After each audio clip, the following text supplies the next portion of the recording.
ఇప్పుడు నేను ఏమంటాను, కోమటిరెడ్డి గురించి, వివేక్ గురించి నేను చెప్తా ఉన్నాను. ఓకే, వీళ్ళు గతంలో బీజేపీలో ఉండే ఇప్పుడు కాంగ్రెస్ కి వచ్చి ఎమ్మెల్యే పేరు తర్వాత మంత్రి పదవులు అడుగుతా ఉన్నారు.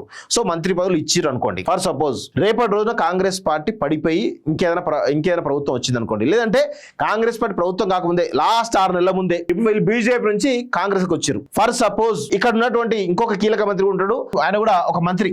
ఫర్ సపోజ్ చెప్తాను, వీళ్ళంతా ఒక బ్యాచ్ కీలక మంత్రి. నేను పేరు చెప్పా, అది మీరు తెలుసుకోండి, అర్థమైపోతుంది మీకు. కీలక మంత్రి గతంలో నేను ఏ పార్టీలకు పోతే ఆ పార్టీ అధికారులకు వస్తా అని చెప్పేసి చాలా సంవత్సరాలు ఆయన అందరినీ కూడా సస్పెన్స్ లో పెట్టిండు ఆ మంత్రి. ఇప్పుడు ఈ కాంగ్రెస్ ప్రభుత్వం కూడా ఆయన చాలా కీలకమైన మంత్రి. ఒకవేళ ఈ మంత్రి వీళ్ళందరూ ఒక బ్యాచ్ అన్నట్టు. ఇప్పుడు ఏమంటారు, ఇప్పుడు వీళ్ళిద్దరికి మంత్రి పదవులు ఇవ్వడానికి ఈ మంత్రి కూడా చాలా సీరియస్ గా ట్రై చేస్తా ఉన్నాడు. దీనివల్ల ఏమైతుంది అంటే లాస్ట్ 6 నెలల ముందు కాంగ్రెస్ ప్రభుత్వం కనుక ఒకవేళ నెగిటివ్ ఉంది అనుకుంటే వీళ్ళు ఇమీడియట్ ఏం చేస్తారంటే బీజేపీలకో ఇంకా వేరే పార్టీలకో పోతారు. పోవడంగా ఇక్కడ ఏమైతుందంటే 1, 2, 3 మంత్రులు ఒకటేసారి కనుక బీజేపీలకు ఇంకో పార్టీలకు పోతే ఆ పార్టీ గ్రాఫ్ ఎట్లా పెరుగుతుంది. సో అది వీళ్ళ ప్రయత్నం ఏమో అనేది ఒక్కసారి కాంగ్రెస్ అధిష్టానం ఆలోచించుకోవాలి. వీళ్ళ ప్రయత్నం ఏమో అనేది అంటే నేను చెప్పే మాటల్లో కొంచెం మీరు లోతుగా ఆలోచిస్తే చాలా విషయాలు బయటపడతాయి.